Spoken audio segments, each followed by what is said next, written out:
Quand vous commandez des California Rolls, vous vous doutez bien que l'avocat, le fromage blanc et autres oignons grillés ne sont pas ce qu'on fait de plus authentiquement japonais. Mais le saumon, eh bien le saumon non plus. Jusque dans les années 80, les Japonais n'auraient pas imaginé consommer ce poisson autrement que cuit, histoire d'éviter d'attraper des parasites. Mais alors, d'où est venue l'idée d'en mettre dans les sushis?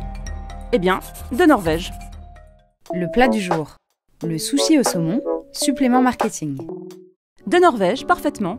Tout simplement parce que ce pays a tellement développé son élevage de saumon que dans les années 80, il était complètement en surproduction. La Norvège s'est donc lancée dans une grande campagne de marketing pour exporter son saumon. Et elle a chargé cet homme, Björn Erik Olsen, de convaincre les Japonais d'en mettre dans leurs sushis. Et ça n'a pas été facile. Comme il l'a expliqué à la radio américaine NPR, il a bien essayé de négocier avec de grands industriels nippons, mais... Il disait que c'était impossible, que le saumon avait mauvais goût, qu'il n'était pas assez rouge et qu'il sentait trop fort. Et que sa tête n'avait pas la bonne forme. Finalement, Olsen a convaincu une marque japonaise de produits surgelés de lui acheter 5000 tonnes de saumon à prix cassé et d'en faire des sushis. Et ça a fonctionné.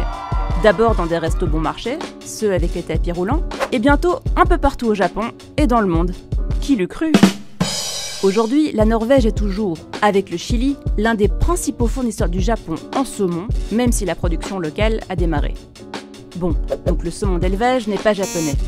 Mais à l'origine, le reste du sushi non plus. Ça remonte un peu plus loin. Au IIIe siècle de notre ère, dans le sud-est asiatique, on a commencé à mettre du poisson cru dans du riz. Mais alors, pas question de manger ce riz, qui était parfaitement immangeable. Mélangé à du sel, il permettait surtout de conserver le poisson. C'était avant le congélo. Cette méthode de conservation s'est diffusée en Chine, puis au Japon, où à partir du XVIe siècle, on a remplacé le sel par du vinaigre. Ça conserve moins bien, mais c'est plus comestible. Et c'est ce qui a donné son nom au plat, sushi, qui signifie riz vinaigré.